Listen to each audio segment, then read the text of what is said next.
আসসালামু আলাইকুম, সবাই কেমন আছেন? তো এটা ছিল আমার রোজার একদিন আগেকার ভিডিও। এটা দিতে একটু লেট হয়ে গেল। এখানে আমি করেছি ছোট ছোট আলু, যেটা শীতকালেই বেশি পাওয়া যায়, আর কদিন পরে বাজারে দেখা যাবে না।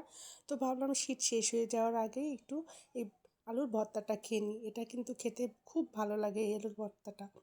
তারপরে আমি ভর্তা মাখার পরেই ওই প্লেটেই একটু গরম গরম ভাত নিয়েছিলাম, সাথে নিয়েছিলাম ডিম ভাজি।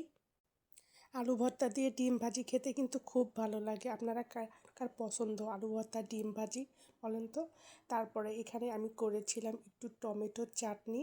শীতকালে টমেটোর চাটনিটা কিন্তু কম বেশি সবারই খাওয়া হয়। তো আমি অল্প একটু নিয়ে আলু ভর্তা, সাথে টমেটোর চাটনি, একটু ডিম ভাজি দিয়ে মেখে মেখে খেয়ে নিলাম। শেষ নিয়েছিলাম একটু ডাল। আলু ভর্তা থাকবে আর সাথে ডাল থাকবে না, তা কি হয়? এটা হচ্ছে আমাদের বাঙালির প্রিয় খাবার। তো আমি একটু আলু ভর্তা, ডাল আর ডিম ভাজি একসাথে করে খেয়ে নিলাম।